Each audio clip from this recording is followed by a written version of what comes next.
112 রানে 4 উইকেট। মুশফিক ভাই আউট হয়ে গেছে গা। এখন আছে হচ্ছে গিয়া মমিনুল। আশা করি মমিনুল 50 করবো ইনশাল্লাহ। আর দেখলাম যে সাকিব ভাই প্র্যাকটিস করতেছে, মনে হয় এখন লিটন দাস নামছে, তারপর সাকিব আল হাসান নামবো। এটাই তার লাস্ট টেস্ট ম্যাচ মেবি, কারণ তার ইচ্ছা ছিল যে দেশে মাটিতে সে লাস্ট টেস্ট ম্যাচটা খেলবো, কিন্তু সেটা আর হয়ে উঠবে না, কারণ যে অবস্থা, তাকে যে নিরাপত্তা দিতে পারবে না, সেটাই সংকোচ। মনে হয় না এটাই তার লাস্ট ম্যাচ। আর মনে করেন যে বিপিএল, যে সাকিব আল হাসান বিপিএল এর সবচেয়ে দামি খেলোয়াড় ছিল সাকিব আল হাসান, সবচেয়ে দামি খেলোয়াড় ছিল বিপিএল এর সাকিব আল হাসান। সেই সাকিব আল হাসানকে ছাড়া মনে হয় এবার বিপিএল শুরু হইব। মানে আমার ব্যক্তিগতভাবে মনে হইতেছে এই প্রথমবার সবচেয়ে দামি খেলোয়াড়কে ছাড়াই এবার বিপিএল হইব। মনে হয় না যে বড় বড় বিশ্বে বড় বড় মানে দামি খেলোয়াড়, ওরা মনে হয় না এবার আসবো। আর সাকিব আল হাসানকে সবাই জানে সাকিব আল হাসান কি, আর এই সাকিব আল হাসানকে ছাড়া এবার বিপিএল খেলাইব, কারণ তার নিরাপত্তা দিতে পারতেছে না। মানে কি বলবো, পরিবার তন্ত্র যেটা আছে বিসিবি পরিবার, তারা সাকিবের কেরিয়ারটা এখানে শেষ করে দিব। তাকে মনে করেন একবারে, মানে তার কেরিয়ারটা প্রায় শেষ হই যেভাবে লাগছে, তার কেরিয়ারটা শেষ একবারে।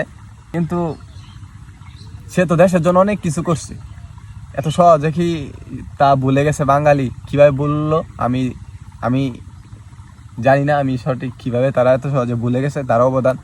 একটাবার ভাবছেন সে যে অপশন নিছে, তার ভিতরে কি চলতেছে? সে তো বাধ্য হয়ে অপশন নিছে। সে একটাবার তার অবস্থানটা ভাবছেন, সে কতটা কষ্টে আছে, তার ভিতরে, তার মনের ভিতর কি চলতেছে। দেখলাম যে সালাউদ্দিন একটা ইন্টারভিউতে বলছে যে সাকিবের ভিতরে যেটাই হয়ে যাক না কেন, সে কাউকে বুঝতে দেয় না।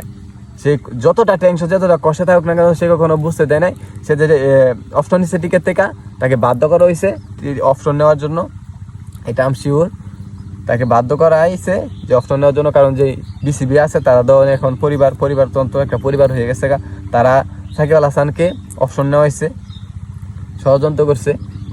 আর এখন মনে করে সবাই সাকিবের বিপক্ষে, বুঝছেন? সে দেশের জন্য এত কিছু করছে, মানে দীর্ঘ 18টা বছর সে বাংলাদেশের জন্য এত কিছু করছে, বাংলাদেশকে ওয়ার্ল্ডের কাছে রিপ্রেজেন্ট করছে। সে সাকিব আল হাসানকে এভাবে অপশন নিতে হয়েছে, বাধ্য করা হয়েছে এইভাবে অপশন নেওয়ার জন্য। বাঙালি কখনো এরকম সাকিব ডিজার্ভ করে না। আমি চাই, মানে আমি জানি যে বাংলাদেশে যুগ 1000 যুগ, কোটি যুগ পরও এরকম সাকিব আল হাসান কখনো জন্ম নিব না। অনেক এরকম সাকিব আল হাসান বাঙালি ডিজার্ভ করে না। এরকম সাকিব আল হাসান বাঙালি ডিজার্ভ করে না। এরকম সাকিব আল হাসান কখনো আর বাংলার বুকে কখনো জন্ম নিব না, আর কখনো জন্ম নিচ্ছেও না। সাকিব আল হাসান একাই জন্ম নিছিল, অলওয়েজ, সবসময়, সারা জীবন, কোটি কোটি বছর সে একাই থাকবে। এরকম সাকিব আল হাসান কখনো বাংলার বুকে জন্ম নিবেও না। আমিও চাই জন্ম না নিক, কারণ যে সাকিব আল হাসানকে এভাবে অসম্মান করে এরকম ভাবে বাধ্য করা হয়েছে অপশন নেওয়ার জন্য, সে দেশের জন্য এত কিছু করার পরও তাকে এইভাবে অপশন নিতে হয়েছে। একটা নক্ষত্রকে, তাকে বলা হয় নক্ষত্রকে এইভাবে অপশন নেওয়া হয়েছে। এরকম বাংলাদেশে আমি চাই না আর কোনো সাকিব আল হাসান জন্ম নেক বিশ্বের বুকে। কারণ বাঙালি, তারা হচ্ছে গিয়া মনে করেন, কি বলবো, মানে বাঙালি হচ্ছে গিয়া মনে করেন, মানে ইয়ার থেকে বেশি পালাইলে, তার যোগ্যতা থেকে বেশি পালাইলে তার কদর করতে জানে না, মানে গুণীদের কদর করতে জানে না বাঙালি। সেটাই তার প্রমাণ সাকিব আল হাসান। সে দেশের জন্য এত কিছু করেছে, তার অবদান সহজে বুঝলা গেছে গা। হাই রে কপাল, হাই রে বাঙালি, মানে এত কিছু করার পরও তার অবদান সহজে বুঝলা গেছে গা। এখন পুরা মানে তার বিপক্ষে সবাই, তার বিপক্ষে হয়ে গেছে গা। কেন? সে ইয়ার সময় মানে ছাত্রদের পাশে দাঁড়াইছে না, এই একটা স্ট্যাটাসের মাধ্যমে সাকিব আল হাসান এখন খারাপ হয়ে গেছে গা। তার বিপক্ষে সবাই, তাকে বাধ্য করা হয়েছে অপশন নেওয়ার জন্য, একবারের শেষ। আমি মানলাম যে যখন মানে বাংলাদেশে খারাপ সময় ছিল, তার না, আমাদের যখন খারাপ সময় ছিল সাকিব আল হাসান আমাদের পাশে দাঁড়ায় নাই। কিন্তু এখন সাকিব আল হাসানের খারাপ সময়, এখন যদি আমরা তার পাশে না দাঁড়াই, তাহলে আমাদের এবং সাকিব আল হাসানের মধ্যে পার্থক্য লইল কই? কোন পার্থক্য আছে?